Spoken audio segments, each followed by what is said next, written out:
आणि त्यांना शेवटी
समोर आवाज द्या, खाली आवाज द्या, खाली वरचा आवाज कमी करा, खालच्या साईडला आवाज द्या. एका हाती टाळ एका हाती चिपळ्या घालिते भुंबरी एक हाती टाळ्या मातले वैष्णव नटती नाना छंदे नाही मोक्षपदी चाड भजनी आवडी हाका आरोळ्या गीत वाद्य सुख सोहळे हाका आरोळ्या गीत वाद्य सुख सोहळे जायते नकळे केव्हा रजनी दिवस मातले वैष्णव नटती नाना छंदे नाही मोक्षपदी चाड भजनी आवडी कीर्ती नाही चाड न लगे जावे वनांतरा कीर्ती नाही चाड न लगे जावे वनांतरा तुका म्हणे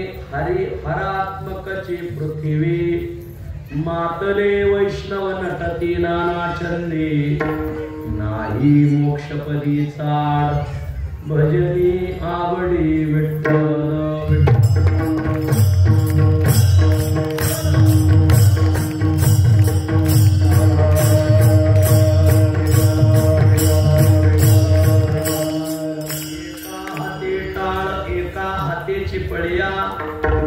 घालिते भुंबरी एक वाहताती टाळ्या मातले वैष्णव नटती नाना छंदे नाही मोक्षपदी चाड भजनी आवडी या देवी सर्वभूतेषु मातृरूपेण संस्थिता नमस्तस्यै नमस्तस्यै नमस्तस्यै नमो नमः तुका म्हणे नमो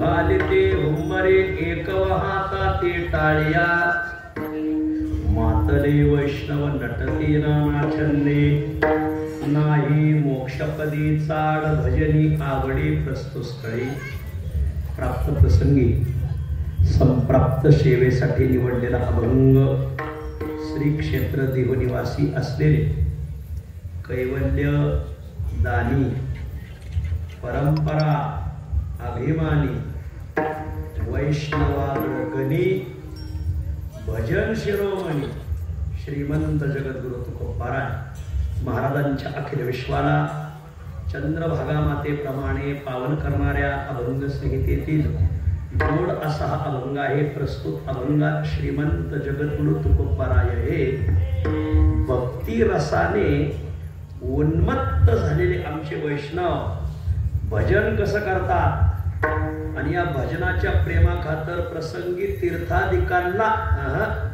प्रसंगी मोक्षालाही कसं डावलतात आजच्या अभंगात तुकाराम महाराज सांगतात. विठ्ठल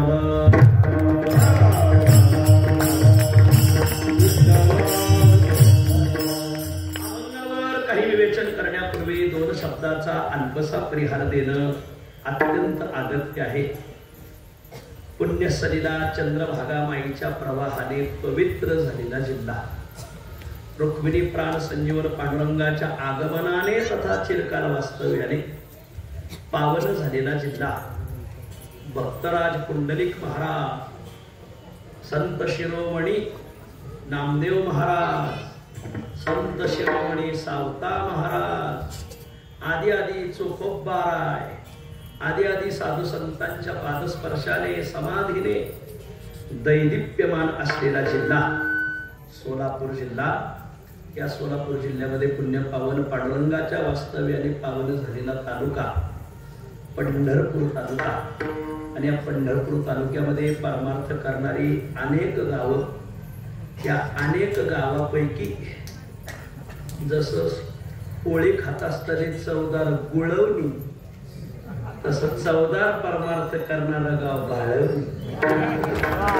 या चवदार परमार्थ करणाऱ्या भाळवणी गावामध्ये स्वानंद सुखनिवासी सद्गुरू जोग महाराज वारकरी शिक्षण संस्था आळंदी देवाची तथा जगद्गुरु तुकोबारायांचा कृपांकित सद्गुरू विठ्ठल महाराज देहूकर फड पंढरपूर या दोनही शाखेच्या मार्गदर्शनाखाली चालत आलेला सद्गुरू जोग महाराज वारकरी शिक्षण संस्थेचे जुने कीर्तनकार आदरणीय हरिभक्तीपरायण गुरुवर्य राजाराम महाराज चौघुले यांच्या मार्गदर्शनाखाली चालत आलेला समस्त ग्रामस्थ भाळवणी गावातील भजनी मंडळ, थोर अन्नदाते, थोर देणगीदार, गावातील तरुण मंडळ सर्वांच्या सहकार्यातून पार पडत असलेला हा प्रतिवार्षिक अखंड हरिनाम सप्ताह. आणि मग आपल्या संप्रदायाचा नियम आहे की 12 वर्ष पूर्ण झाले का एक तर, 25 वर्ष पूर्ण झाले का सुवर्ण रौप्य महोत्सव, आणि 36 पूर्ण झाले का त्रितपपूर्ती सोहळा. आणि मग आपल्या या भाळवणी गावचा यावर्षी भगवती जगदंबा शाकंभरी माता तिच्या दरबारामध्ये त्रितपपूर्ती सोहळा गेली 36 वर्षापासून आपण हा उत्सव चालवतात. गेली 36 वर्ष ज्यांनी अन्नदान केलं त्यांना पांडुरंगाचा, ज्ञानोबराय, तुकोबरायचा आणि भगवती शाकंभरीचा उदंड आशीर्वाद लाभला. ज्यांनी 36 वर्ष अन्नदान केलं, ज्यांनी 36 वर्ष देणगी दिली, नका का 35 वर्ष द्यायला पण 36व्याला तरी दिली. ज्यांनी मंदिर झाडलं, ज्यांनी भजन केलं, ज्यांनी काकडा केला, ज्यांनी गाथा पारायण केलं, त्या सर्वांना धन्यवाद. आपल्या सर्वांच्या सहकार्यातूनच हा उत्सव पार पडतोय. आणि मग आदरणीय हरिभक्तीपरायण गुरुवर्य राजाराम महाराज चौघुले यांनी आणि त्यांचे चिरंजीव आदरणीय तात्या, आम्ही दोघं एकाच पाठाला बरं का महाराज, एकाच पाठाला राहिलो आणि खूप एक विचार आलेला आहे. आणि आद्यापी संस्था जशी आम्ही 2007-08ला सुटलो, आद्यापी त्याच विचारात. कारण माझ्यावर श्री गुरु विठ्ठल महाराज घोले यांचे संस्कार आणि त्याच्यावर फडकरी संस्कार, हे फडकऱ्यातच वाढलेले असं का? आता काय का योगायोग. श्री गुरु विठ्ठल महाराज घोले यांची शेवटपर्यंत कीर्तन या गावात झाली. वा, भाग्यवान गाय. श्री गुरु विठ्ठल महाराज घोले म्हणजे यंदा लोक कलियुगातले प्रति ज्ञानोबराय समजायचे. ज्ञानेश्वरी ऐकावी त्यांच्याकडून. एकदा चातुर्मास्यामध्ये कोणीतरी एक भाविक लातूर परिसरातला ज्ञानेश्वरी ऐकण्यासाठी, दुंडा महाराजांची ज्ञानेश्वरी ऐकण्यासाठी आला. 4 महिने ज्ञानेश्वरी ऐकली, त्याला खूप आवडली. खूप आवडल्यावर ज्ञानेश्वरीची समाप्ती झाली, तो दुंडा महाराजाकडे येऊन रडू लागला. 4 महिने ऐकली पण 8 महिने आम्ही काय करायचं? दुंडा महाराज तिकडून म्हणजे बाबा तुला जर अशीच ज्ञानेश्वरी ऐकायची असेल तर तू आळंदीला जा आणि संस्थेमध्ये 8 महिने विठ्ठल महाराज घोले ज्ञानेश्वरी सांगतात त्यांची ऐक. आणि मग तो 8 महिने ऐकायला आला. श्री गुरु विठ्ठल महाराज घोले यांची ज्ञानेश्वरी ऐकल्यावर त्यांच्यावर एवढा पगडा पडला की तो श्री गुरु विठ्ठल महाराज घोले यांच्या कार्याचा प्रेमात पडला. असे एक थोर साधू या गावी येत होते. वैकुंठवासी नामदेव अण्णा टिंबोकर यांचा आणि या गावाचाही चांगला संबंध. आणि मग आपण सगळी मंडळी मोठ्या आनंदाने, हर्ष उल्हासाने उत्सव करतात. आमच्या नगर जिल्ह्यात नेवासा तालुक्यात एक सुकळी नावाचं गाव आहे. त्याही गावामध्ये शाकंभरीचा खूप मोठा उत्सव होतो. शाकंभरीच्या मूर्त्या गावागाव फार नाही. ही मंदिरं खूप थोडी गाव, अतिशय थोडी. त्याच्यात मला तेय आणि त्याच्यानंतर राज दोनदा भेटतो. आता मंदिरच कमी असल्यामुळे गाठी कमी पडतात. पण आपल्या गावाला मोठा ठेवा आहे. या गावाला 12 ज्योतिर्लिंग आहेत. या गावाला भगवती जगदंबेचं केवढं अधिष्ठान आहे. काय मंदिर देख नाही ना, खूप मंदिर देख नाही. फक्त आता हे लोकांच्या प्रकाशात आलेलं नाही. दीपमाळीता अशा आहेत की जणू काही स्वतःला करून गोळून घेतलं. वा, रंग लावून गोळून घेतलं. काय दीपमाळी, काय देखणं. या मला वाटतं पंढरपूर तालुक्यातली थोड्या गावांना वसा वारसा आहे. त्यातलं हे एक गाव एकमेव आहे. विठ्ठल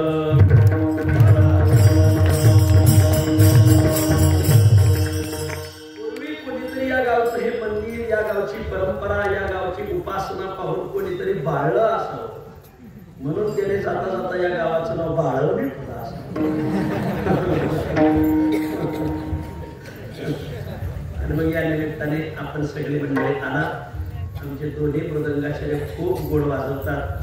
आमचे दोन्ही गायक खूप गोड म्हणतात. मराठवाड्याचं भूषण आहे.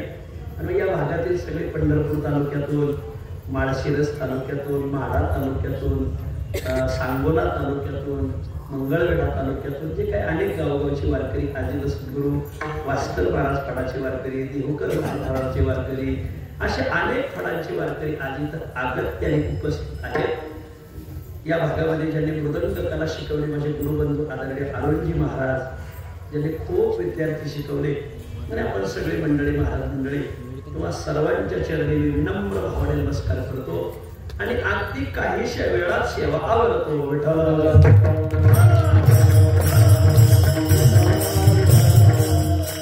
एका हाती टाळ, एका हाती चिपळ्या, घालिती हुंबरी एक वाहता टाळ्या, मातले वैष्णव नटती नाना छंदे, नाही मोक्षपदी चाड भजनी आवडी.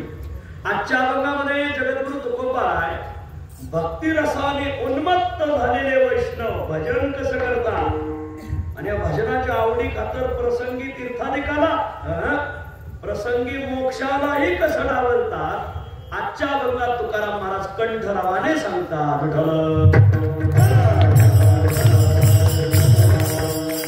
मानवी जीवनाला आलेल्या माणसाच्या जीवनात आमचं धर्मशास्त्र भजन आवश्यक आहे असं सांगतं.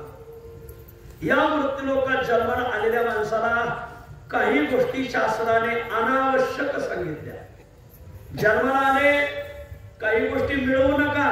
का बरं? त्या तुमच्या काही कामाच्या नाही, काही फायद्याच्या नाही, त्या तुम्हाला अनावश्यक आहे. पण आमचं धर्मशास्त्र सांगतं मृत्यूलोकात आलेत ना, काही गोष्टी मिळवण्याशिवाय राहू नका.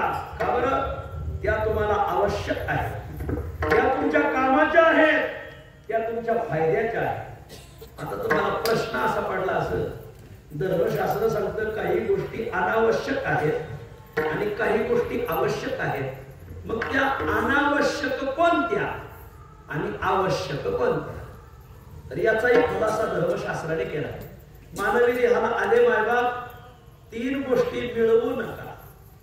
काही कामाच्या नाही, काही फायद्याच्या नाही, त्या तुमच्या जीवनाला डोक्याला उपद्व्याप वाढव.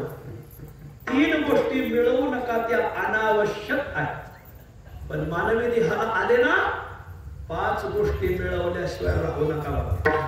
तुमचं जीवन अपूर्ण आहे त्याशिवाय. 5 गोष्टी तुमच्या कामाच्या आहेत, तुमच्या फायद्याच्या आहेत, तुम्हाला आवश्यक आहे. तुम्हाला प्रश्न असा पडला असेल, त्या 3 गोष्टी अनावश्यक कोणत्या आणि त्या 5 गोष्टी आवश्यक कोणत्या? ह्या आवश्यक नाही, त्या अनावश्यक आहे. तर माऊली, एवढ्या 3 गोष्टी मी पहिल्या तुम्हाला सांगणार आहे. तुमच्या फायद्याच्या एवढ्या टाकता आल्या तर टाका माऊली, तुमचं नक्की कल्याण. एवढ्या 3 गोष्टी टाका, शाकंभरीची तुमच्या कृपावर. आणि पुढच्या ज्या 5 गोष्टी सांगणार आहे त्या मात्र मिळवल्याशिवाय राहू नका. ते तुमच्या जीवनाला पहिलं तीराला नेऊन लावते. काय सांगताय? हो, खात्रीने सांगतो. मी सांगत काय? धर्मशास्त्र सांगते. आमचं 3 गोष्टी टाका, 5 गोष्टी मिळवा. आजचं कीर्तन लई सोपं. उद्या सकाळी बसल्या म्हणायचं भवानी कीर्तन लई सोपं सांगितलं. 3 गोष्टी टाकायच्या, 5 गोष्टी मिळवायच्या. एवढंच द्या. आता तुम्ही म्हणता त्या 3 गोष्टी टाकायच्या कोणत्या? तर त्या 3ही गोष्टीची सुरुवात प या अक्षराने लय सोपं सांगतो मला. प प प 3 प बिनकामाचे, 3 प अनावश्यक आहे, 3 प काही फायद्याचे नाही. एवढे 3 प टाकता आले तर टाका. पुढच्या 5 गोष्टी मिळवायच्या. त्या 5ही गोष्टीची सुरुवात भने आहे. एवढे 5 भ मिळवा. ते तुमच्या कामाचे, ते तुमच्या फायद्याचे माऊली, ते तुमचं नक्की कल्याण करते. आता तुम्हाला परत प्रश्न निर्माण झाला असेल, टाकायचे असे ते 3 प कोणते, मिळवायचे असे 5 भ कोणते. आजच्या कीर्तनात एवढं फक्त प भ मिळवा, एवढं प टाका आणि भ मिळवा. बरं, मी तुम्हाला भलतच सांगणार नाही.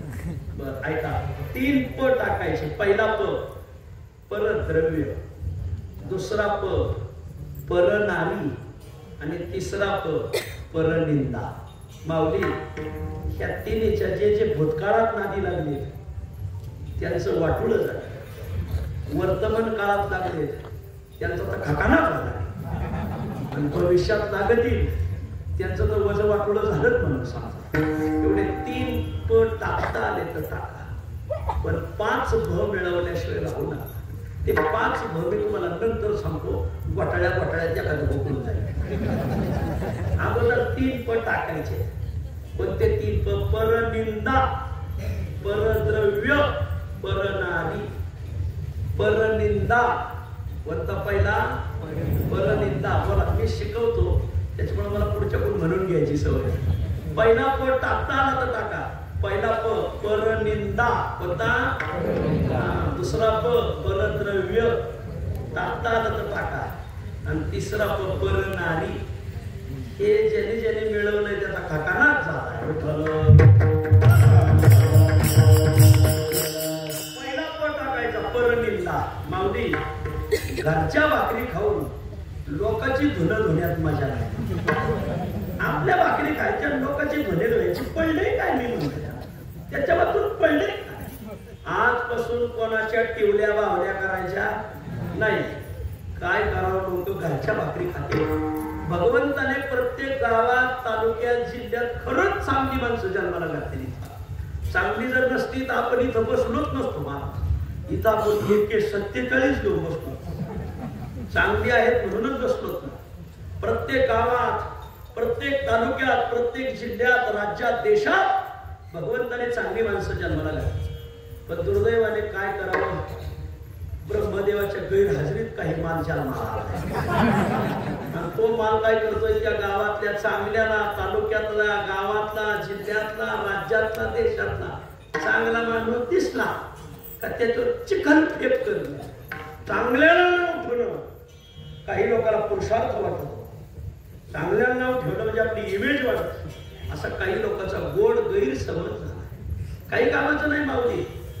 काय करावं महाराज, काय लोकांना दुसऱ्याच्या खापल्या काढायचा लय ना. आमच्या लहानपणापर्यंत रामायणाचार्य, गायनाचार्य, भागवताचार्य होते. पण आता रामायणाचार्य राहिले नाही, गायनाचार्य नाही, मृदंगाचार्य नाही, भागवताचार्य नाही. हे संपले. आता नवीन आचार्य आले. कोणते? खपल्याचार्य, उकिराचार्य. कोणाचाही उकीर काढायचा, कोणाच्याही खपल्या काढायचा. पण नाही काय मी म्हणतो, लोकांची निंदा करू नका. का? याने तोटाच होतो आपला. ज्याने ज्याने लोकांचं धुणं धुतलं, हे चौकात बसून, वडाच्या झाडाखाली बसून, देवळाच्या पायरीवर बसून पाय हानी बसत ना, यांचा सगळ्याचा यांचा इतिहास तपासा.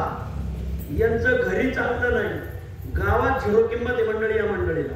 आणि मग सर्वांना हात जोडून विनंती मागली, कोणाची निंदा करायच्या भानगडीत पडू नका. का करू नका? याला माझी माऊली काय सांगते जरा ऐक. माझी माऊली म्हणते, निंदकापाशी जगातली सगळी पाप मुक्कामाला येतात. क्रूरग्रहाची जैशी, मानली मिळे एकेची लाशी, येती निंदकापाशी अशेष ही पापे. माऊली, तुम्ही केलेलं पाप तर तुम्हाला भोगावंच लागणार, यात वाद नाही. पण जे पाप तुम्ही केलं नाही, ज्या पापाचा तुमचा तिळमात्र संबंध नाही, तेही पाप तुम्हालाच भोगावं लागणार. तुम्ही कसं काय काय संबंध? तुम्ही फक्त लोकांच्या खपल्या काढता ना, त्याच्यात मुळे ते पाप तुमच्या माथी मारलं जाणार. एती निंदका पाशी अशेषही पापे. असंच प्रमाण बाळक्रीडेत आलेलं आहे. जगद्गुरु तुकोबराय बाळक्रीडेत म्हणतात, ज्याने चांगल्या माणसाला नाव ठेवलंय सगळी पाप त्याच्याकडे मुक्कामाला येतात. तयासी घडली सकळ हे पापे. तयासी घडली सकळ हे पापे. तयासी घडली सकळ हे पापे. तयासी घडली सकळ हे पापे.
दरवर्षी खूप भजन करील. आमच्यावर भजनाचे संस्कार आहेत. ऐका, तुम्ही केलेलं पाप तर तुम्हाला भोगावं लागणार, पण ज्या पापाचा तुमचा तिळमात्र संबंध नाही. फक्त तुम्ही गावात चांगल्याला नाव खायला लागले, महाराज मुंगीला पंख यायला लागले का समजून घ्यायचं मुंगीचं आयुष्य संपलं. आणि तुम्ही गावातल्या चांगल्या माणसाला विरोध करायला लागले का तुम्ही पोरी सोरीला भेटून घ्यायचं, पाहुण्या रावड्यांकडे जाऊन येऊन लगेच जाऊन यायचं का या वर्षाच्या आत तुमचा दावा होणार. मुंगीला पंख यायला लागले तर मुंगी संपली, आणि तुम्ही चांगल्याला नाव ठेवायला लागले तर तुमचे दिवस भरलेत म्हणून सांगायचे. सगळी पाप त्याच्याकडे मुक्कामाला येतात. आमचे जुने कीर्तनकार असतात सांगायचे. असं गावात एक जुनं मंदिर मारुतीचं गेली 10-20 वर्षापासून गावात एक अनागत महात्मा आला. कुठून आला होता अनाकलनी, पण राहायला गावाने समडगाव खूप चांगलं होतं. आणि त्या गावाच्या मंदिरापुढे कुचल वाटा होता. त्याच्यात गावातली काही जाणती मंडळी बसत होती. आणि त्या साधू ब्रह्मचारी महात्मा 20-22 वर्ष राहिला. लोकांना त्याचा थोडासा गुण यायचा. गावाची खूप भावना. बाया म्हणायच्या, महाराज आज आणि भाकरी घेऊन एकच टाइम जेवायचं, एक टाइम जेवायचं. महाराज मी आज भाकरी भाजी घेऊन. आई साहेब या. काय माऊली महाराजाचं बोलणं, आई साहेब कोणाला बोललं. दुसऱ्या माऊलींना, महाराज उद्या मी भाकरी घेऊन. हो महाराज मी परवा भाकरी घेऊन येते तुम्हाला, एकच टाइम जेवायचा. मला एक म्हातारी रानात जात होती, महाराज मी तुम्हाला धपाटे घेऊन येते. मी कधीतरी खावं वाटत ना, काही येडे तुम्हाला काय चांगलं पाहिजे, बांग्या खाऊ घाला मला, बांग्या भूस खाऊ घाला, आंबवण पोहान चांगला माल हान बाजारात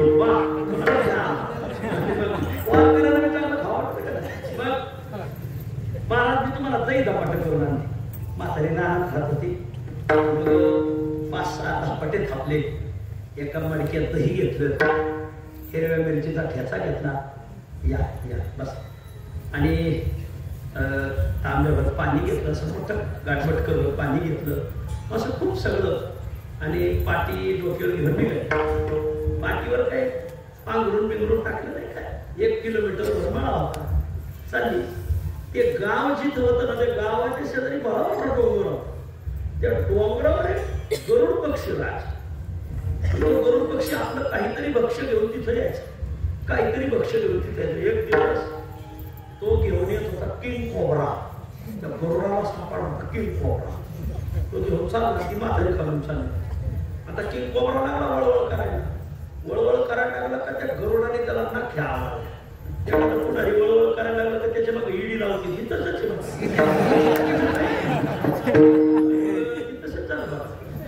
कोबरा लागला वळवळ करायला गेले नख्या आला. आता त्या कोबरा नावाच्या नागाला पोटाला पिळ पडला. त्याची पडली तोंडातून गरड. आम्हाला ते किंग कोबरा नावाच्या नागाचं विष मला ते विष पडलं नेमकं दह्याच्या गावी. त्या बाईला ध्यानी म्हणजे नाही, त्या साधूलाही ध्यानी म्हणजे नाही, त्या गरुडालाही माहित नाही, त्या नागालाही माहित नाही. माऊली गेले. माऊली महाराज धुवा हात, 2 घास खा. महाराज जेवणात महाराज राहत होते, फकीर महात्मा होता. मग त्याने हातपाय धुतले. त्या माऊलीने लगेच केळीचं पान मांडलं. त्याच्यात वाटी ते दही हलवून वाढले का वाटीत हिरव्या मिरचीचा ठेचा, चटण्या बिटण्या काय असत. महाराज मना पुंडलिका फकीर साधू होता. त्याने पाणी फिरवलं, पांडुरंगाला नैवेद्य दाखवलं, मारुती नैवेद्य दाखवलं, बसले जेवायला. जेवले महाराज. ते विष भिंडलं महाराज. विष भिंडलं महाराजांना लागली चक्कर यायला, वांत्या व्हायला लागल्या, तोंडाला फेस आला. पांडुरंगा दिलं महाराज आणतात. महाराज गतप्राण झाले.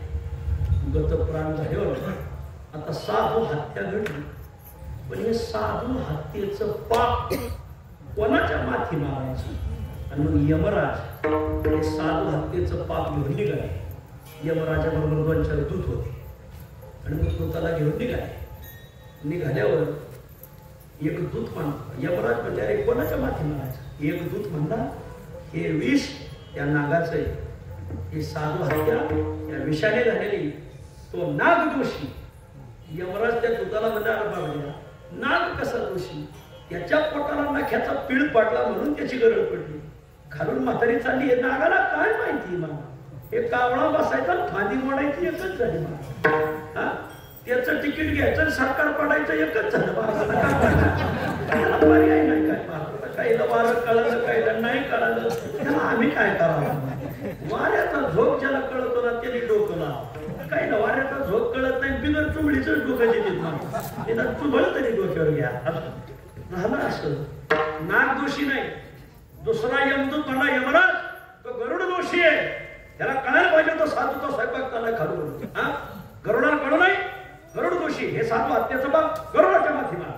यमराज म्हणणार बाबा गरुड इथून गेली 10 वर्ष रोज सापाचे नेतो, इथून झुंडीच्या झुंडी उचलून नेतो. आज साधूचं जेवण चाललंय म्हणजे म्हणून गरुड सुद्धा दोषी नाही. तिसरा यमदूत म्हणला म्हातारी दोषी. बरी रानात तर फडत होती, गावात किती डोकं आणता पण नाही काही. यमराज म्हणजे अरे साधू संताला जेव घालणं का पाप हे करावं नाही, तिथून पुढे कोणी दिंड्याला जेव घालणार नाही. म्हातारी अजिबात दोषी. मग चौथा म्हणला या सगळ्या साधू हत्येचा दोषी साधूच आहे. साधूच्या काही अशी भावना असते त्यांना रमी कुठं खेळावं याचंही ज्ञान आम्ही सांगू नाही. तुम्ही म्हणजे ते साधूच्याच माथी मारा. यमराज म्हणाल तुला कोणी मंत्री केला? तुझ्या डोक्याचा भाग आहे का?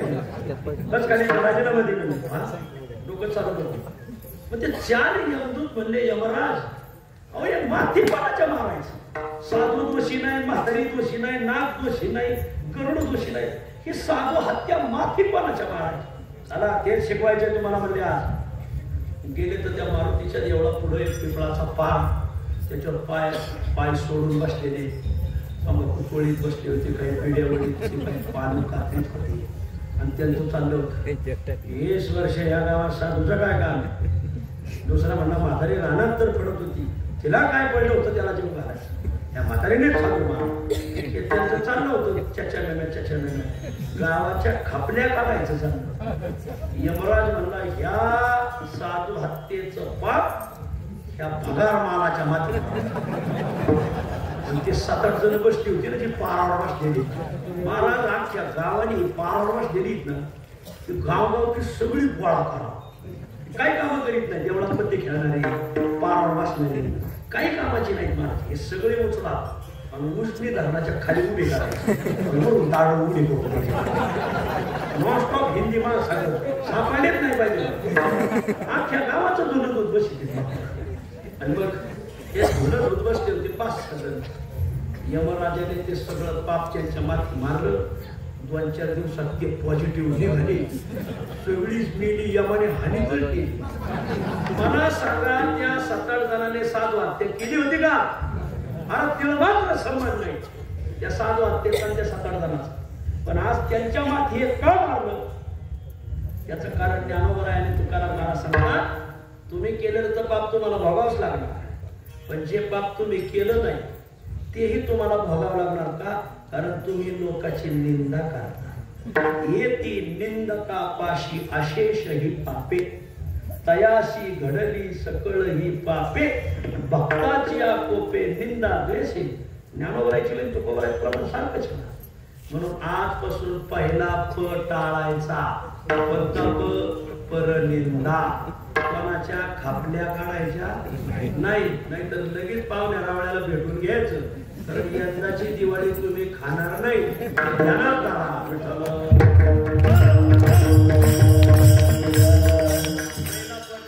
परनिंदा पहिला टाळायचा दुसरा परद्रव्य दुसऱ्याच्या पैशावर नजर नसा महाराज लय दांडात ताकद आहे आपल्या आज शून्यातून विश्व उभी केलेली माणसं मी पाहिली हजारो लाखो घराने माझ्या संपर्कात शून्यातून पुढे गेली मला खूप मोठी झाली खूप आज तुम्ही घाम गाळायची ताकद ठेवा दंडात ताकद ठेवा तुम्ही लय मोठे होता महाराज पण काहीला ताकद आहे वेळ आहे खूप चांगलं आहे पण त्यांचा डोळा दुसऱ्याच्या पैशावर महाराष्ट्र शासनाने लाडकी बहीण योजना जाहीर केली आता काल टीव्हीला बातमी होती 15,000 माणसाने लाडक्या बहिणी योजनेचे पैसे लाभवले काही माणसानेच बायांचे नाव देऊन पैसे मोडले काल टीव्हीला बातमी योजना बायांना गड्यांना काय हे काय पातळ नेसून गेलते का काय पैसे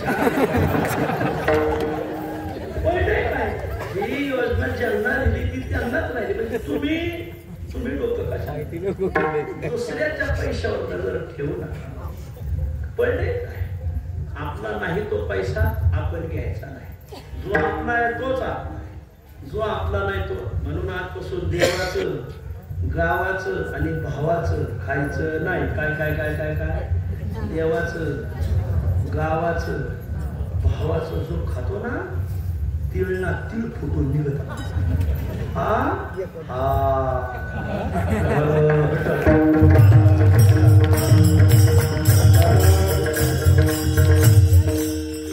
भाऊ येतात 10 एकर जमीन आहे ना त्याला 5 एकर गुमान द्यायची त्याची 1 एकर दाबायची नाही नाहीतर तुमचं वर्ष श्राद्ध माझ्याच हाताने होणार हे दुसऱ्याच्या पैशावर डोळा ठेवायचा नाही वा बावजी नाथ महाराजांनी 7 सप्ते केले तुकोबाराचे खूप मोठे सप्ते केले सगळ्यांनी मोबाईलवर पाहिले आदरणीय एकनाथ शिंदे साहेब अरे पवार साहेब कुठंच आले नव्हते पण आमच्याकडे सिद्धटेकला खूप आनंद वाटला सगळे येऊन गेले आमच्याकडे खूप मोठे उत्सव केले महाराष्ट्रात आणि तुकोबाराचे 375 पण त्या लाखोच्या लोकांत पांडुरंग महाराज ढवळे बसले त्यांना विचारा जर कोणाला पैसे सापडले तर लोक आणून देत होते हे आपल्या सप्तेचं फलित महाराज लोकांना कोणाला पैसे सापडले चष्मा सापडला मोबाईल सापडला दररोज 5-50 मोबाईल लोक आणून द्यायचे हरवले सापडले घेऊन हे सप्तेचं फलित नाही तर काय सप्त्यात कीर्तनकाराच्याच पाकिटातलं पैसे काढले विमान न्यायला येईल सोन्या तुझाच नंबर आहे काळजी करून तुला यावेळीच निश्चित करतो आज दुसऱ्याच्या नाही ज्याचं कळत तर त्यालाच कळत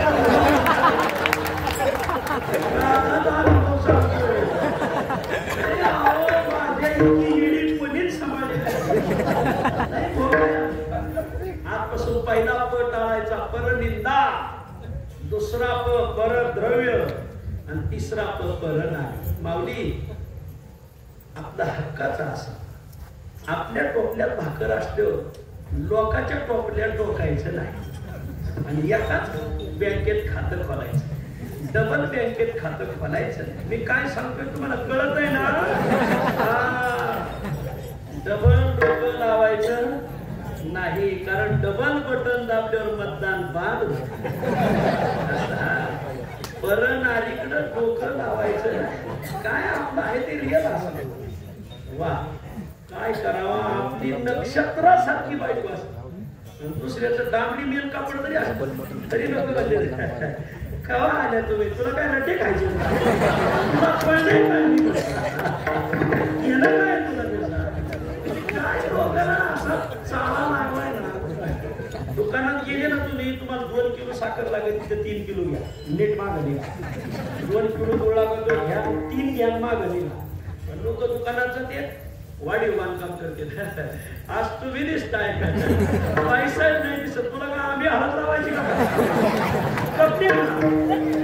काही माणसाला घर बसवणारच नाही. काय माणसाला पहिले काय ते म्हणतोय त्याच्या वाचून एवढे 3 पट टाळता काळा मावली. पहिला प बरं निघला बोलत चला. मी तुम्हाला का कधी भरा म्हणलो ना? बरं काय नव्हतं तुम्हाला. दुसरा प बरं द्रव्य, तिसरा प एवढे 3 पट टाळा. वा महाराज इथं डोळ्यात अंजन करा. मी कोण घालणारा? माझे तुकोबर आहे म्हणतात. तुकामध्ये लिहावे डोळा अंजन बरवे. हे संत वाङ्मयाचं अंजन डोळ्यात करा, फार कामाचं. एवढे 3 पट टाळायचे. परद्रव्य, परनिंदा, परनानी. महाराज 3 पट टाळायचे करायचे. आता 5 भ मिळवायचे. त्या 5ही शब्दाची सुरुवात भने तेवढे 5 भ जरा मिळवा. यातले सगळे मिळवा. कोणत्या फळ 5 भ आहे का? भेषजम, भुवनम चैव भोजनम भजनम तथा भयम च भकाराः पंच मानवानाम आवश्यकाः. आमचं धर्मशास्त्र सांगतं. मी संस्कृत शिकलोय, मी शिकवलेली मी. माझ्या संस्कृतचा खूप पगडा. एक भेषज, भेषज शब्दाचा अर्थ आहे औषध. आपल्याला आपल्या प्रारब्धाने किंवा आपल्या चुकीमुळं रोग झाला आणि डॉक्टरने सांगितलं एवढं औषध घ्या, तर फक्त तेवढ्या औषध वेळेला घ्या. रोग आणि पथ्य पाळा. रोग न गणिजे घरी पथ्याची. वा काही काही शुगरची औषधं घेते आणि खूप साखर खाते, त्यामुळं त्यांचं आरोग्य ढासळलं. पथ्य पाळा, औषध वेळेत घ्या. तुम्ही आतापर्यंत सगळ्याला वेळ दिला. आता इथून पुढे तुम्हाला वेळ द्यायचा. इथून पुढे तुम्ही वेळेत जेवायचं, वेळेत झोपायचं. रोज सकाळी व्यायाम केलाच पाहिजे. महाराज आम्हाला जुळत नाही, पण तुम्हाला जुळणार आहे, कारण तुम्ही रोज गावात असता. आम्हाला रोज नवीन घरी मुक्कामी. आम्ही जर एखाद्या घरी गेलो तर एवढ्या आधारा उठलो म्हणजे आम्हाला जुळणार नाही, पण तुम्हाला जुळत आहे. हात जोडून विनंती, ज्याचं शेत 2 किलोमीटर आहे ना, त्याने आजपासून 2 व्हीलरवर जायचं नाही, पायी जायचं. का? तुमचा व्यायाम झाला पाहिजे. जो पंढरपूरला 3ऱ्या मजल्यावर राहतो त्याने लिफ्टने जायचं नाही, मजले चढत जायचं, चढत उतरायचं. का? आरोग्य. व्यायाम घडतो माऊली. आमच्या जुन्या काळात बाया तळायच्या, कांडायच्या, कुटायच्या, घसळण घम करते, घम करते, ते रे घुमते. त्याच्यामुळे व्यायाम होता महाराज. व्यायाम राहिला नाही. आणि म्हणून सगळ्याला विनंती, थोडं आरोग्याकडे लक्ष द्या. औषध वेळेत घ्या. विठ्ठल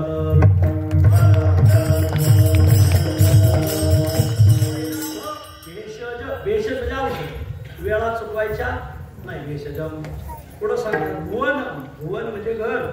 आपलं हक्काचं घर पाहिजे. नाही तुम्हाला RCC बांधता आलं, सिमेंटाचे पत्रे टाक. नाही सिमेंटाचे पत्रे टाकता आले, लोखंडी पत्रे टाक. नाही लोखंडी पत्र्याचं बांधता आलं, कौलाचं बांधा. मग नाही कौलाचं बांधता आलं, छप्पर बांधा, पण हक्काचं बांधा. लोकांच्या दारात राहण्यात मजा नाही. परत गृहे वासः मृत्युरेव न संशया.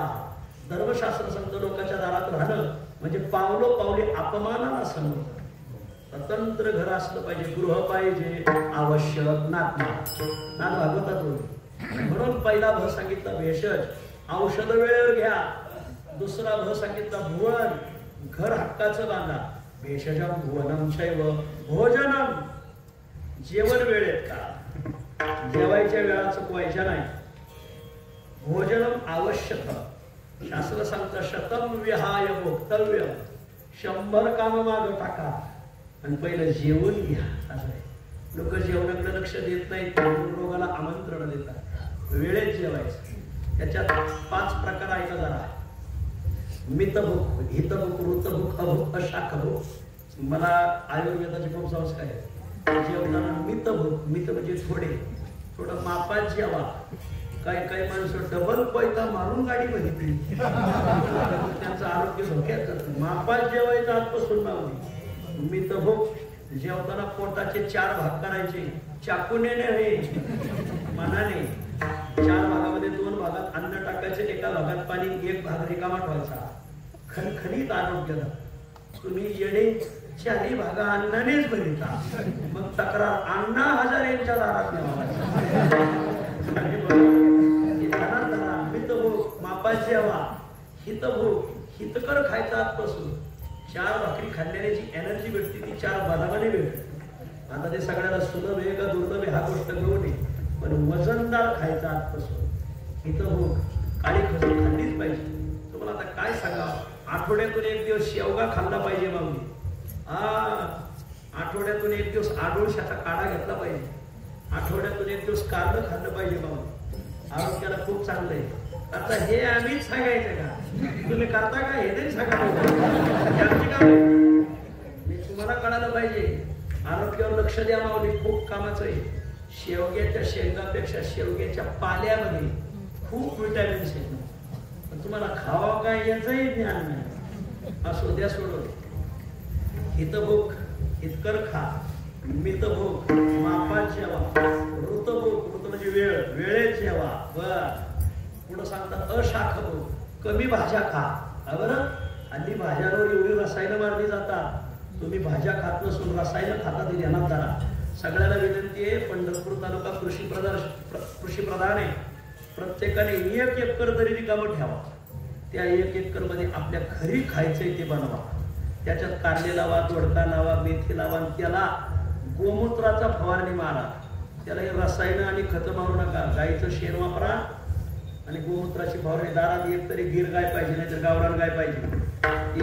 तिचं शेणही फायद्याचं आहे आणि तिचं गोमूत्रही फायद्याचं आहे. तुम्ही रसायनाचं जे खातात ना, लय अवघड आहे. मी एका गावी कीर्तनाला गेलो आणि 7 ते 9 कीर्तन. आमच्याकडे सगळं 7 ते 9 झाले महाराज. 7 ते 9 5-5, 10-10 हजार लोकांना 7 ते 9 कीर्तन. गेलो त्या गावी 6 वाजताच गेलो तर शेतात जेवायची सोय होती. मी म्हणलं जरा फिरू का? शेत मालक तिथं मेथी फवारीत. अशी मेथी. मी म्हणलो खाऊ जेव्हा तुमच्याकडेच खाऊ, मेथीची भाजी करा. ते महाराज तुम्ही मेथी खाऊ का? म्हणले का? मी त्याच्यावर दारू फवारू राहिले.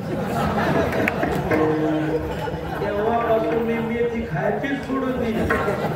मला कोणी मेथी वाढली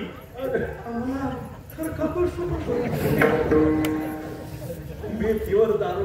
म्हणून हात विनंती, अर्धा एकर 2 गुंठे का व्हायला, पण आमच्या आपलं गावरान गाईच्या शेणावर आणि गावरान गाईच्या गोमूत्रावर तयार करा.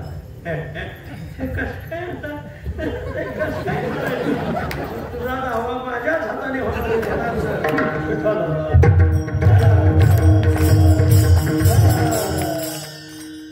पाळा मावली. हितभूक, हितकर खा. ऋतभूक, वेळेत जेवा. मितभूक, मापात जेवा. अशाखभूक, हल्ली भाज्यांवर खूप रसायनं मारली जातात, मापात खा. अभूक, हे पटायचं नाही तुम्हाला, नाही सांगितलं. तुम्हाला रोग होऊ नये असं वाटत असेल ना, अभूक जेवूच नका. जेवू नका, मरू ना. तुम्ही मरता पण तुम्हाला रोग नाही होणार. निरोगी कोण राहतो त्याची उत्तर आहे. असे 2 पक्षी बसले होते आणि खाली, आता ते मला घाई घाई आठवायचं नाही, चरकाचार्य बसले. चरक संहिता आयुर्वेद आहे. चरकाचार्य बसले होते आणि चरकाने जी चरक संहिता लिहिली, चरकाचं ज्ञान अबाधित कसं हे तपासायला देवांचे डॉक्टर आले होते. अश्विनी कुमार दोघं आहेत. ते दोघं येऊन पक्षाचं रूप घेऊन बसले होते. त्याने प्रश्न विचारला होता, कोरुप कोरुप कोरुप कोरुप कोरुप 5 वेळा ओरडला पक्ष. म्हणजे कोण? कह अरुप, रुप म्हणजे रोगी, अरुप म्हणजे निरोगी. कह अरुप म्हणजे कोण निरोगी राहू शकतो, कोण निरोगी राहू शकतो, कोण निरोगी राहू शकतो. 5 प्रश्न विचारले. त्या अश्विनी कुमारांनी चरकाचार्यांना चरकाने 5 सूत्र सांगितले. मितभूक, हितभूक, ऋतभूक, अभूक, अशाखभूक. ही 5 माणसं निरोगी राहतात. औषध वेळेवर घ्या. भुवन हक्काचं घर बांधा. भोजनम हक्काचं मापात जेवण. भजन हे मी मागत होतो ह्याच्या बंगात आलं.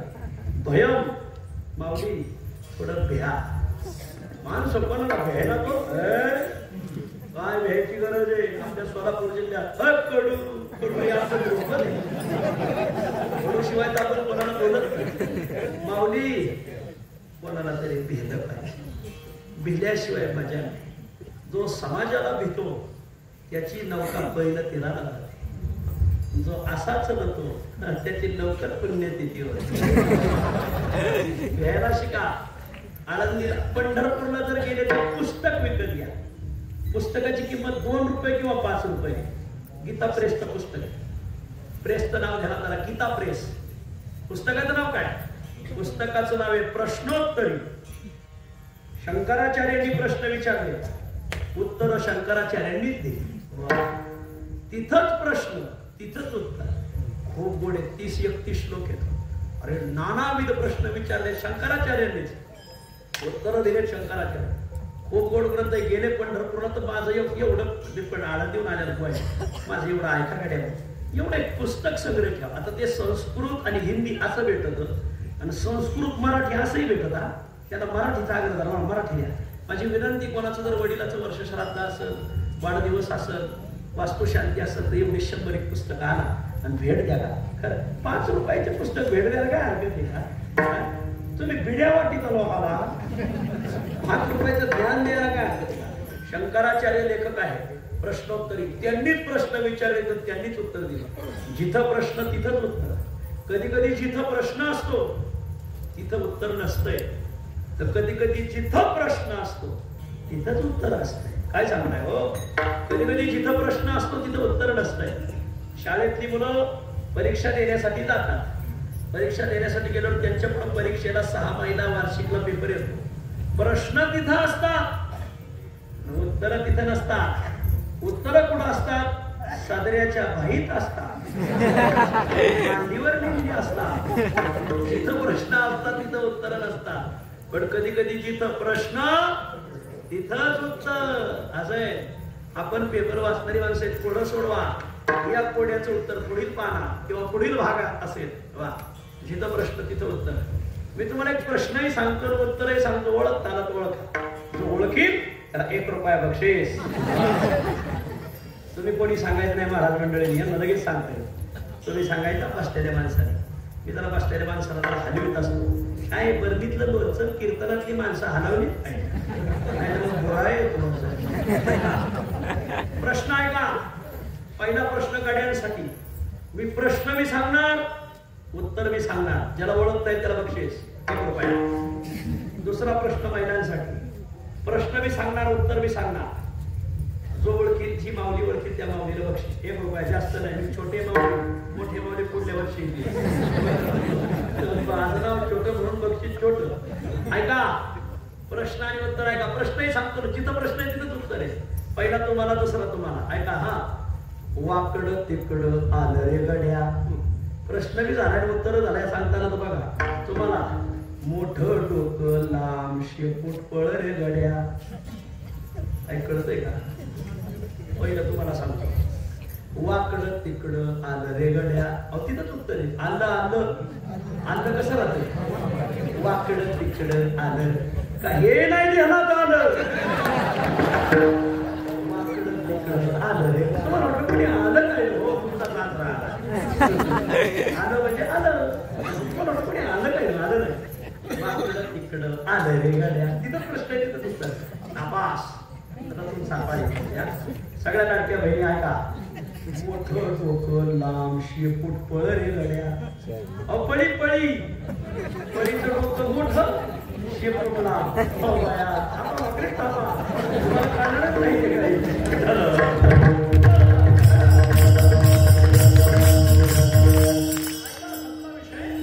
आमच्या शंकराचार्यांनी तिथं प्रश्न तिथं उत्तर दिलं. ऐका. प्रश्न ऐका. शंकराचार्य सांगतात कुतोपि भेतीस सततम विधेया. माणसाने सदैव घ्यावं. कोणाला भ्यावं? लोकापवादा भयकाननाच वा, या दोन गोष्टीला भ्या. लोकापवाद, समाज काय म्हणत याला जो घाबरतो ना महाराज, तो तुटल्या तांदळासारखा. हे तांदूळवाडीला सांगायला नाही.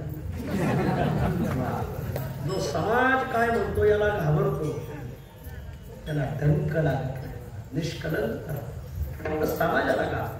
काही लोक समाजाला घाबरत नाही, समाज त्यांना डिलीट केल्याशिवाय.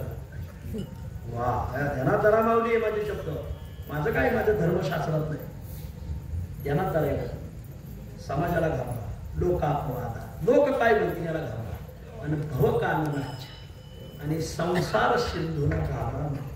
ज्यावेळेस म्हातारपण येतं ना, जेव्हा सगळा उभं राहतं की आता आपण मुक्तीचा मार्ग, नुक्तीचाच मार्ग धरला, मुक्तीचा काय धरला लक्ष देत.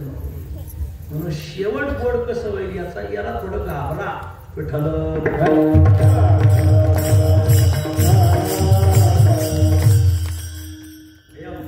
चला, 5 सांगितले कामाचे तुमच्या.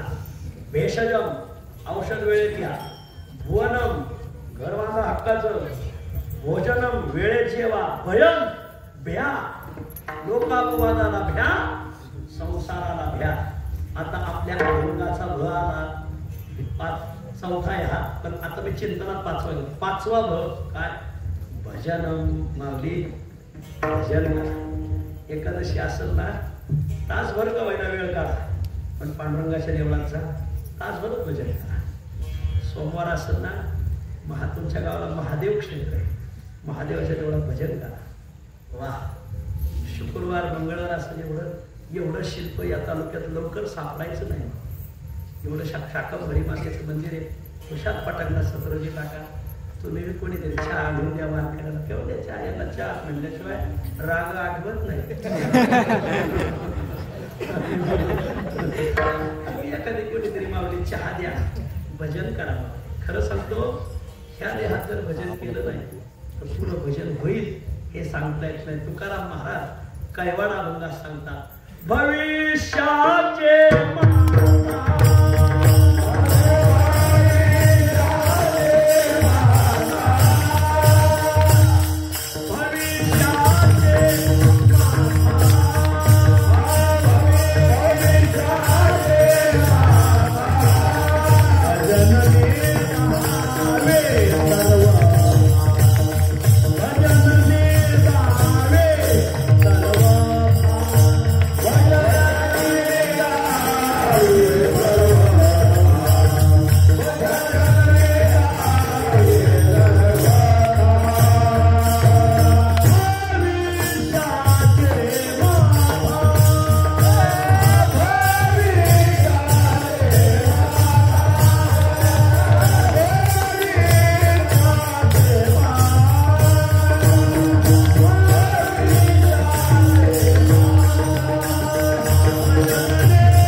तुरुंगात टाकले. ते नाव सांगत नाही.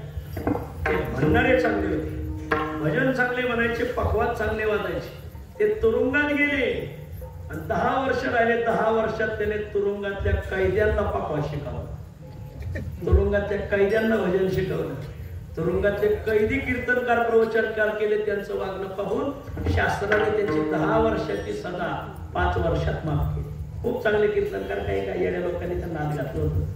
आमच्या संस्थेचे मारुती महाराज गुरव आळंदीकर एकदा एका खटल्यात अटक होती. त्यांच्या चरित्रात त्यांना अटक झाली. खेडला, खेड म्हणजे राजगुरुनगर. अटक झाल्यावर त्यांचा नियम असा होता, रोज नदीचं स्नान करायचं. ज्ञानेश्वरी सांगितल्याशिवाय जेवायचं नाही.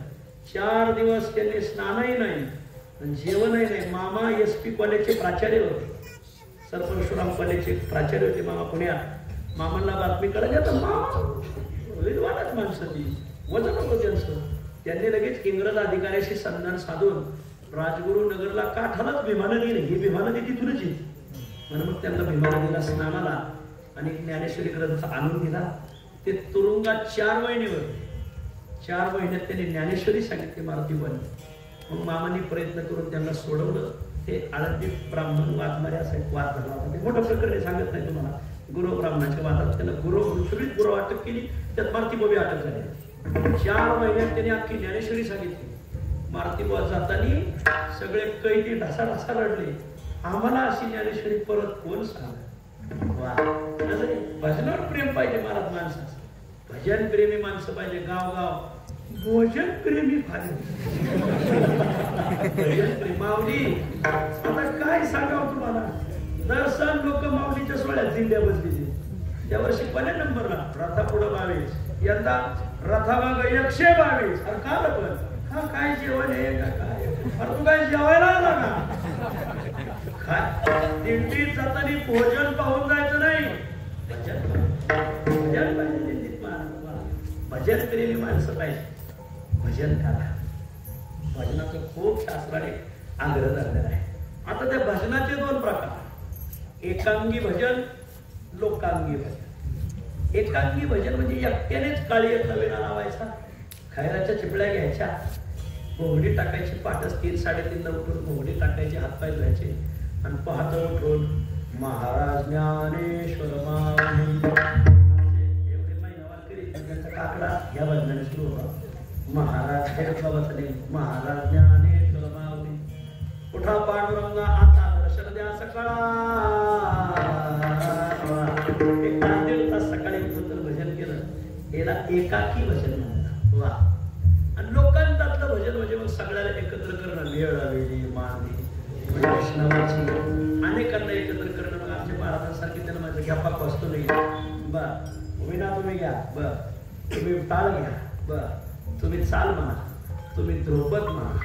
याला म्हणायचं लोकांतातलं भजन.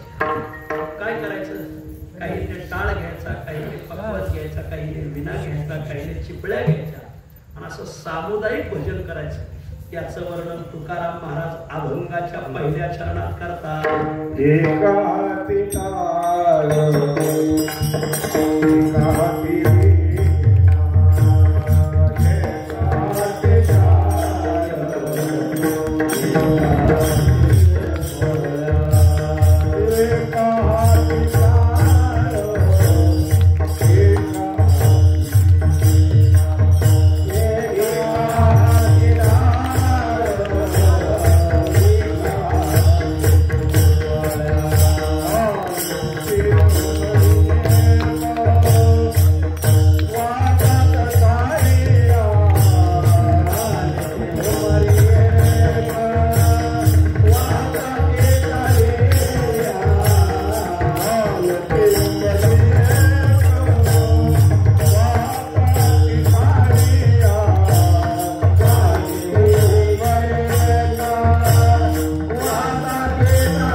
पण जर सगळे एकत्र आले तर वैष्णवाच्या मेळे उभा ठाके हाकेस.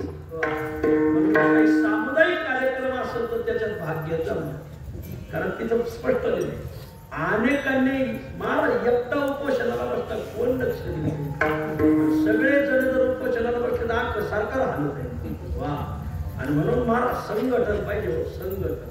कारण महाराज एकट्या हाताने एकट्या बोटाने हा माईक उचलू शकत नाही, पण 5 बोटाचं जर संघटन केलं तर मी माईक उचलू शकतो. आणि तर असो सांगायचा भाग असा आहे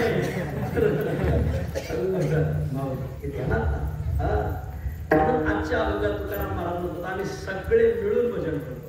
काय करतात? एका जणाला सांगतो की तू टाळी, एका हाती शब्दाचा अर्थ उजव्या हातात डाव्या हातात, एका जणाच्या हातात असे एका हाती टाळ, एकाने हातात टाळ घ्यायचा, एका हाती चिपड्या, एकाने चिपड्या घ्यायच्या.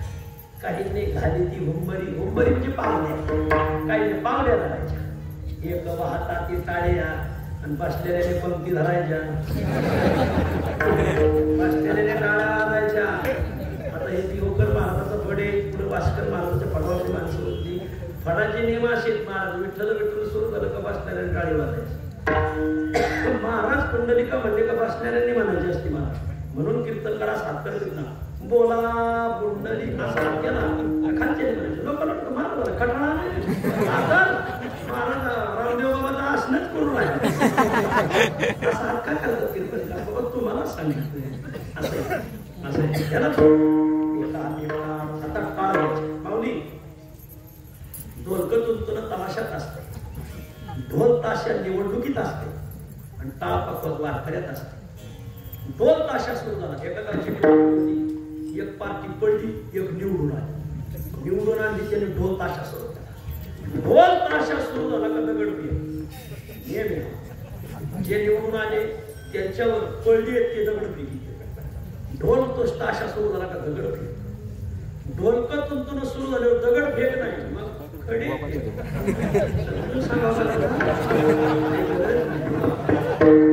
ढोल ताशा सुरू झाला का दगडफेक, ढोलक तुंतुन झाला का खडे फेक. टाळ पकवास सुरू झाल्यावर लोक जीसीपीने फळं टाकी देतात. काय माऊली रांगोळ्या काढायची तिला पुरस्कार दिला, माझ्या रांगोळ्या मुलगी काढली. माझं काय माऊली खूप रांगोळ्या काढली. गावगावची लोक ज्या ज्या तालुक्यात माऊली येणार त्या त्या तालुक्यातले प्रतिनिधी आता तिला घरंदाजच माणसांना पैशावाली शिकत जीसीपी खोऱ्याने फुला. जर एखादा पुढारी निवडून यावं तशी फुलं. तुम्हाला काय सांगाल आमचे वसंत आहेत पांडुरंग त्यांना विचार. आम्ही सासवडची प्रदक्षिणा करत असताना वडकी नावाचं गाव त्या गावात आलो तर आम्ही 2-250 2,000 लोक आम्हाला आडवी आणि मग आडवी आले होते. उंट घोडी जीसीपी प्रत्येक वळणावर जीसीपी. आता त्या अख्ख्या गावातच कंस्ट्रक्शन आहे, सगळ्याकडे जीसीपी. प्रत्येक जण तू खोरी 2-4 पोरवर जुंडी आली का जीसीपीने फुलं. अहो इतकी फुलं टाकली एका चौकात आमचा वामन फुलात काढला घडी म्हणून काढला. आता तुम्ही ठरवा दगड खायचंय का खडे खायचे का फुलं आंघोळ घ्यायचे. 2 ताशा सुरू झाला का दगड फेक, ढोलकत सुरू झालं का खडे फेक, टाळ पकवास सुरू झालं. महाराज येते उद्या दिंडी, आता काल्याच्या दिवशी दिंडी काढते. सगळ्या पावल्या दारात सडे टाकतात रांगोळ्या. कोणी विनेकऱ्याला वळतंय, कोणी पकवाजाला वळतंय, कोणी महाराजाला वळतंय, कोणी पुष्पवृष्टी करते. लय चांगले. म्हणून एका हाती टाळ, एका हाती चिपळ्या. खैराचं काष्टा असावं आणि खैराच्या चिपळ्याकडे अशा खटखट वाजवतात महाराज. वा. एका हाती चिपळ्या, गाडी ती हुंबरी, पावल्या. वा. विठोवर पहिलं कोणती पावली धरावी, विठ्ठल कोणती पावली धरावी. आपल्याच्या ज्ञानेश्वर माऊली भजन असते. मग असते ज्ञानेश्वर ज्ञानराज बावडी तुकाराम. ज्ञानेश्वर म्हणताना खाली का वाकायचं आणि तुकाराम म्हणताना टाळवर का न्यायचा. त्या पावलीमध्ये काही ज्ञान. ज्ञानेश्वर म्हणताना खाली का वाकायचं, कारण माऊली पृथ्वीमध्ये समान दिसतोय म्हणून खाली वाकलं का तो माऊलीला नमस्कार. आणि हात वर गेला म्हणजे तुकयाशी विमानी नाही. आकाश तत्वात गेले म्हणून ही त्यांना सलामी. काही ज्ञानच नाही. ज्ञानेश्वर लक्षात येतं हे वास्कर फडावरला नाही, देवकर फडावरला नाही, हे नारायणगावच्या फडावर, चंद्रकांत ढवळपुरीकरांच्या फडावर. त्याला कुठंतरी तसं आता ही तांदूळवाडीकर वास्कर महाराजाचे शेतकऱ्याची कुरडे देवकर, त्याला संस्कार आहे, त्याला बांधील पाहणार. मला पेंड आळा घातला ना, मग पेंड इकडं वैर इकडं तिकडं जात. काही गावांना आळाच नाही, सगळ्या आळ्याच नाही. म्हणून हे ध्यानात धरा, आळ्याचा परमार्थ पाहिजे. वा, एका हाती टाक, एका हाती चिपडिया, घाली ती होंबरी, एक हातातील टाळिया. मातले वैष्णव, मातले वैष्णव, नटती नाना चंदे, नटती नाना चंदे.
भक्ती सुखाने माते गातो, त्याच्यासाठी गातो घडतो.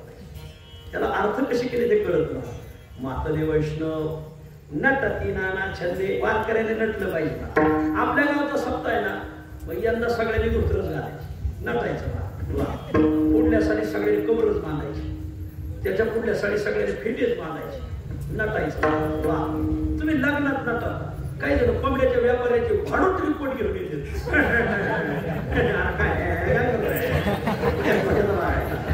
लग्नात नटायचं आणि तिथं नटल्यानं पांगाला कारण, आणि इथं जर नटलं तर ते पांडुरंगाला कारण. नटलं पाहिजे. मातले वैष्णव नटती नाना छंदे, नाही मोक्षपदीचा. एवढं भजनावर प्रेम. त्यांना जर म्हणलं तुम्ही भजन कराल का मोक्ष घेणार नाही, मोक्ष तुमचा देवा दूर आम्हाला मोक्षाचं घेणं नाही. मोक्ष आम्हाला घरी का आम्हाला घेणार, आम्हाला भजन पाहिजे. भजन भजनी आवडी. काय मला भजन करणारी माणसं होऊन गेल्या तर तुम्हाला काय सांगा. खूप गोड भजन करणारे. त्या बादशाच्या दरबारात, अकबरच्या दरबारात जे 9 रत्न होते अकबराच्या दरबारात, त्याच्यात एक तानसेन नावाचं रत्न होतं. माहिती असं 9 रत्नात एक तानसेन होता. ते बाकीचे 8 रत्न सांगत नाही का. तुम्ही पुढे एवढे रत्न नवरत्न सांगायला नवरत्नाचा दरबार अकबराचा. तर त्या दरबारात तानसेन असं गायन करायचं असं भजन की फार बादशाह मुक्त होऊन. एक दिवस अकबराने तानसेनचा हात धरला. तानसेन तर तू एवढं गातो तर तुझं पुढची काय गात असत? तानसेन मला राग म्हणू नका, माझं गाणं म्हणजे ग्लास भरे आणि आमच्या पुढकीचं गाणं समुद्र भरे. आमच्या पुढची दैतायला म्हणे मग त्यांचं भजनही ठेव म्हणजे तुम्हाला ऐकायचंय ना मग तिथं गेलं पाहिजे. व्याधी पिढीला धावे वैद्याची आला. याला रोग झालाय त्यांनी डॉक्टरकडे गेलं पाहिजे. डॉक्टरच घरी आला तू पिढ्या फुगी तिथे गेलं पाहिजे. व्याधी पिढीला धावे वैद्याची आला असं आहे. ठीक आहे. मग दोघांनी वेश पाण्यातला गेले. तानसेनचे दुर्ग हरिप्रसाद स्वामी त्यांच्या नंतर ते नाव बदललं त्यांचं. गेले त्यांच्याकडे गेले. अरे वा त्या दिवशी त्यांनी पटदीप राग गायला. ज्ञान देव म्हणे पटदीप रागाची ठेवली. बघा वैजंत तुमच्या पुढे आम्ही लय गाणं नाही पाहिजे. तुम्ही त्यातले मुरब्बी माणसं खूप पटदीप एवढा पटदीप गायला की सायंकाळी 6ला गायला सुरुवात केला. दिवस मावळला होता. अख्ख्या राजधानीतले दिवे फक्त त्यांनी पटदीप गायला. अख्ख्या राजधानीतले दिवे आपोआप पेटले. काय कला आहे का काय काय गंधर्वाचा अर्थ आहे. पटदीप गायला अख्खे दिवे लागले. ठक्क झाले गेले. दुसऱ्या दिवशी त्याने राग बसंत गायला. तो कावणे हरीच्या दासा बसंतची ठेवली. असा बसंत गायला वठलेल्या झाडाला पालवी फुटली. कारण वसंताचा आला फळी फुली बहरला. वसंत राग गायला वसंत महाराज वसंत राग गायला तर अख्खी पालवी फुटली. तिसऱ्या दिवशी आहे. आता राग भरून दाखवत नाही. राग मेघ धार गायला. अख्खा पाऊस पडला मला राग. चौथ्या दिवशी आहे राग जनसंमोहिनी गायला. सगळा समाज तिथंच उभा. कोणी कोबी घेत होतो असा तू राहिला. वजन टाकीत होतो कोणी भरलेलं माप तसंच होतं. कोणी असं बघत होतं तसंच पापाच्या थाप टाकता टाकता असं बाळकरी तुका असं जनसंमोहिनी माणसं मोहित करून दिली. जशी आहेत तशी तुम्ही रागात ताकद आहे महाराज. हा आता तुमच्या रागात तुम्ही वाईली निघाले तर तिथं किती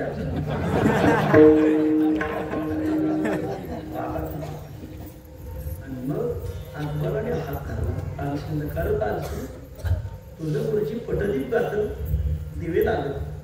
बसंत गायला झाडाला पालवी फुटली. मेघ म्हणणारा गायला तुझं पाऊस पडला. राग जनसंमोहिनी गायला माणसं जशी तशीच राहिली. तू गायणार का नाही होतास? तानसेन मला फरक येईल.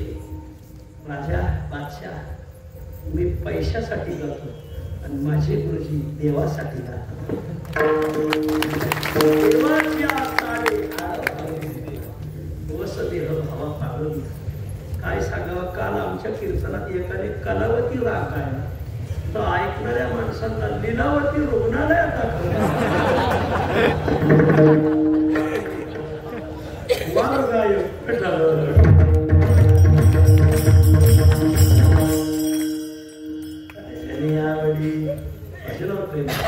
कसं भजन करायचं. वेळ संपली आपली. हका उंच म्हणायचं.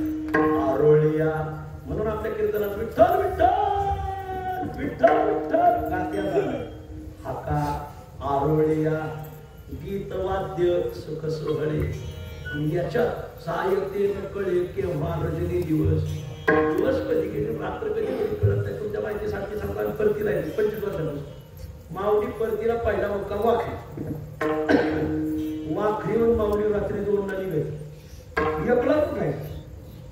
एकला उठलं 1:45 वाजता माऊलीचं दर्शन घेऊन बसायचं. कोणीच नसतं. तेवढीच 1000 वारकरी राहते. प्रतापगड शिपाशी शिपाशी थोडीच माणसं. रात्री 2ला माऊली निघाली. ह्याच वाटायला जाते पहा. पण माऊली कधी गेली लोकांना कळतच. आणि महाराजांनी वाख येऊन थेट वेळापूर पाहिला, दुसरा मोठा वेळापूर ते नाचत होतं तिसरं, डबलच चालायचं, याच्यापेक्षा डबल जात आहे. नाचत होतं ते थेट फलटण थेट पाडे तरुणगावर सोडून त्याचं लोणच सोडून द्यायचं, थेट पाडे लय टप्पे मोठा. भजनात चालेलो किती ते नसते चाललेलं कळत खूप मजा.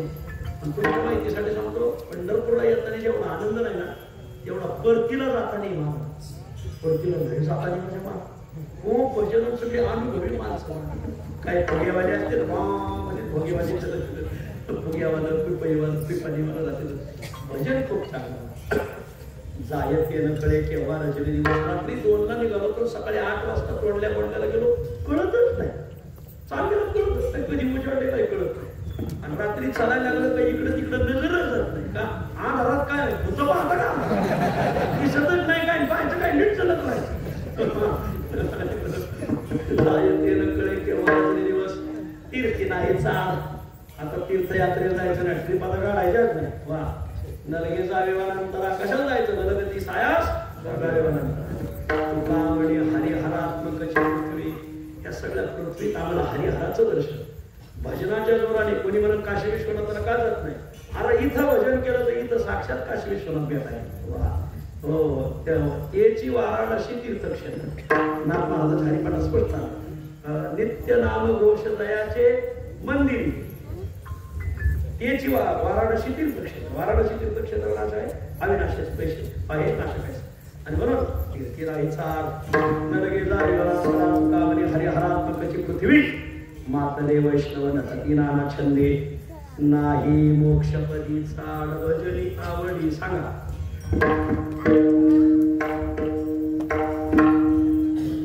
निवड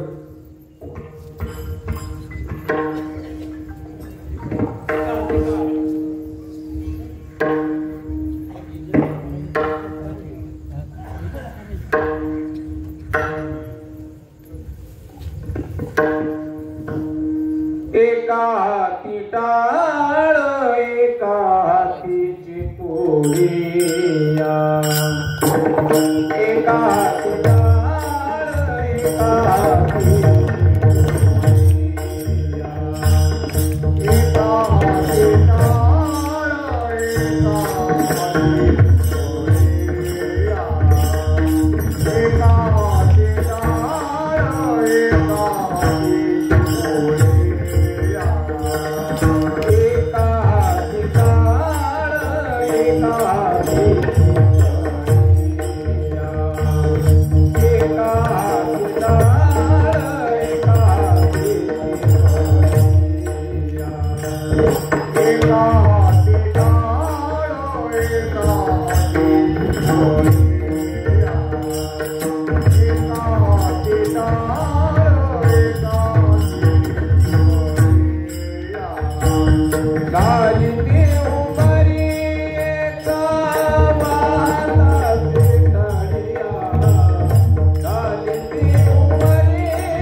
मातले वैष्णव नटते नाना छाते